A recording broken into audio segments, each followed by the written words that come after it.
जितना है, जो है, जैसी पत्नी है, जैसा पति है, जैसा परिवार है, अब जैसा है इसी में रहना सीख लेना चाहिए।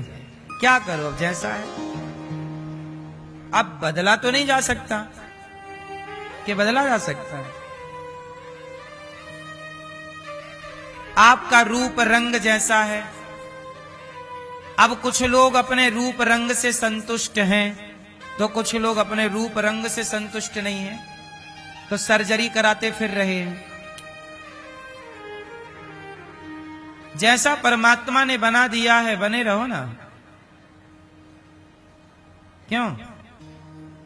वो लगा लगा के ये क्रीम वो क्रीम, गोरा होना है, काहे गोरा होना है? इतिहास रचने वाले चमड़ी के बल पर इतिहास नहीं रचते कि तुम गोरे हो कि काले हो। इतिहास रचने वाले अपनी काबिलियत से इतिहास रचते हैं, और वो युगों युगों तक याद रखी जाती है काबिलियत। आपका शरीर कैसा है, गोरा है, काला है, आप सुंदर हैं, सुंदर नहीं है, क्या फर्क पड़ता है? आपकी सुंदरता मायने नहीं रखती, आपकी काबिलियत मायने रखती। आप में योग्यता है तो आप कैसे भी हो, बोलो हां। इसलिए अपने को काबिल बनाइए, चमड़ी को गोरा करने की जरूरत नहीं है। चमड़ी परमात्मा ने जैसी बना रखी है वैसी ही रहेगी। माइकल जैक्सन का नाम सुना है? माइकल जैक्सन पहले काला था, सांवला, फिर उसे गोरा होने का शौक था, उसने पूरी सर्जरी कराई। वो अपनी होठों को लाल रखने के लिए, मैंने सुना है कि वो इंजेक्शन लगवाता था होठों पे कि वो लाल रहे। उसके पास डॉक्टर की टीम थी कि उसे कोई जरा भी बीमारी ना जाए। उसका सपना था कि मैं 100-200 साल तक जीऊं। वो बहुत डॉक्टरों की टीम लेके चलता। वो पानी भी पीता था तो सबसे महंगा वाला, भोजन भी करता था तो धरती का सबसे टॉप हेल्दी भोजन। लेकिन साहब लगभग 50 साल के पहले ही वो चला गया।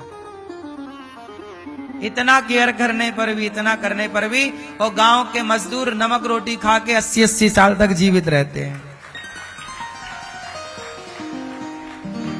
गांव का व्यक्ति रोटी नमक खा के भी 80 साल चलता है, और ये टॉप का खा के 50 पार ना कर पाए।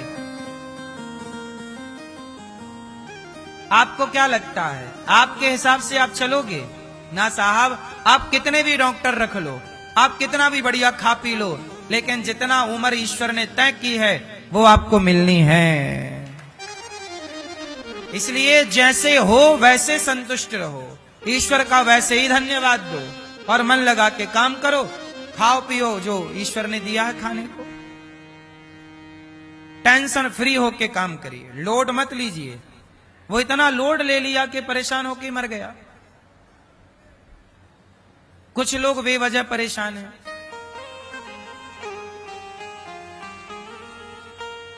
एक लड़का था क्या है, मेरे परिचित का एक लड़का, उसकी हाइट जरा कम थी, हाइट कम थी। उसने बोला, गुरुजी, महाराज जी, मैं अपनी हाइट बढ़वाना चाहता हूं। मैंने कहा, योग किया कर भाई, बढ़ जाएगी। और बहुत इंटेलिजेंट, पढ़ा लिखा। मैंने कहा, भाई तुम योग करो, बढ़ जाएगी। हाइट का क्या है यार, कोई छोटा है कद में, कोई लंबा, इससे क्या है, तुम काम करो, काबिलियत होगी तो हाइट वाइट मायने नहीं रखती। बोला, नहीं मुझे तो हाइट चाहिए। उसने डॉक्टरों से परामर्श किया, तो डॉक्टर्स भाई, सबको अपना फायदा चाहिए। कुछ डॉक्टर तो निस्वार्थ होते हैं, जो सही सलाह देते हैं, अच्छे डॉक्टर भी हैं इस धरती पे, पर कुछ लोग स्वार्थी भी हैं। तो स्वार्थी डॉक्टर मिल गया, बोला, मैं ऑपरेशन कर दूंगा, तुम्हारे पांव को काट के और बड़ा कर दूंगा। पहले किसी ने कराया होगा, ये सर्जरी होती है एक तरह की। अब लो भैया, डॉक्टर ने बताया कि 2.5 लाख का खर्च आएगा। अब वो आदमी कमाता कितना था, 15,000 रुपए। और उसको 2.5 लाख की व्यवस्था चाहिए। जैसे तैसे करके उसने मांगा, यहां से वहां से मांग जोड़ जाड़ के 2.5 लाख किया। चला गया डॉक्टर के। हम लाख बार समझाए और लाख बार समझाए और 50 लोग समझाए, भाई गलत है, तू सही हो, बहुत अच्छा गठीला था, ताकत फुर्ती। अब सोचिए कि आप अपने दोनों पांव कटवा लें, इसे आप समझदार कहोगे कि मूर्ख? उसने एक ना सुनी। कहते ना विनाश काले, विनाश का जब टाइम आता है ना तो लाख समझाओ, खोपड़ी में नहीं चढ़ता, समझाने वाला ही गलत लगने लगता है। अब हम लोग समझाएं तो वो हम लोगों को गलत कहने लग जाए, अरे आप ये बात मत करिए। ठीक है भैया। उसने 2.5 लाख रुपए लिए, यहां वहां से दोस्तों से मांगा और कुछ काम भी किया, उसने इकट्ठा किया, गया डॉक्टर के पास और डॉक्टर ने फिर पांव भर्ती कर लिया और काट दिए दोनों पांव।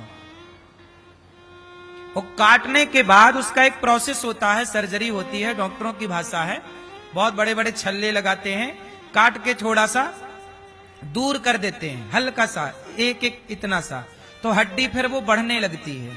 हड्डी अपने से बढ़ती है ना, तो एक प्रोसेस होगा डॉक्टरों का। पर जब इसके पांव कटे तो इसे हुआ दर्द, और इतना दर्द, भाई पांव 2 टुकड़े हो जाए किसी के, सोचिए, आप कल्पना करिए, इतना दर्द हुआ कि इसने, अच्छा डॉक्टर बोला कि आपको पांव ऐसे ऐसे करके जोड़ना पड़ेगा, फिर काटना पड़ेगा, फिर जोड़ना पड़ेगा। अरे कुछ रहता होगा डॉक्टरों की भाषा में, मुझे पता नहीं है पूरा प्रोसेस, पर उसने पांव कटवा लिए और जब हुआ दर्द तो बोला डॉक्टर साहब आप जोड़ दो, ऐसे ही जोड़ दो। फिर डॉक्टर ने वैसे ही जोड़ दिया और जैसे थे, फिर जितनी हाइट थी उतनी ही है, 1 इंच नहीं बढ़ी। वो कटवा के वापस आ गए।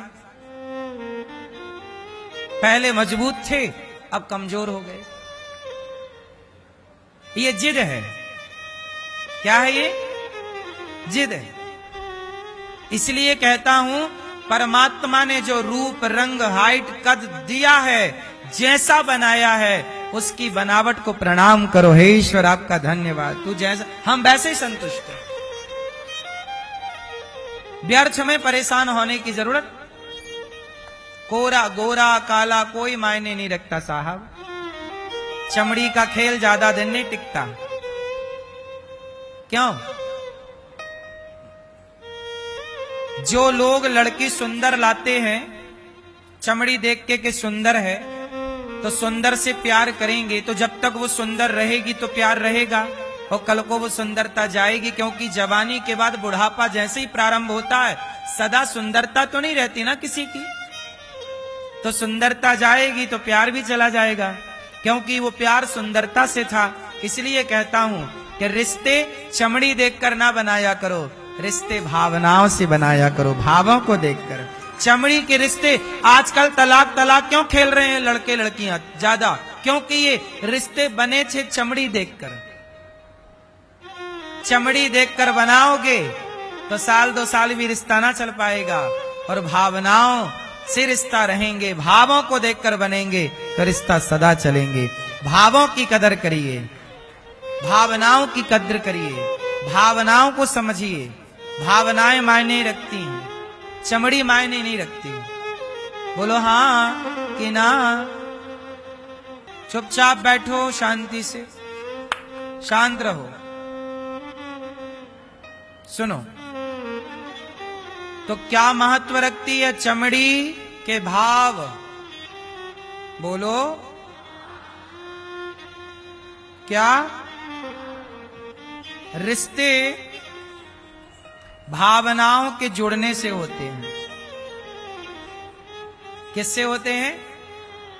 इसलिए पत्नी को पति की भावनाओं का सम्मान करना चाहिए और पति को पत्नी की भावनाओं का सम्मान करना चाहिए। जैसा बनाया है विधाता ने वैसा रहना चाहिए। सही है? इसलिए संतोष क्या रखना है जीवन में? क्या रखना है?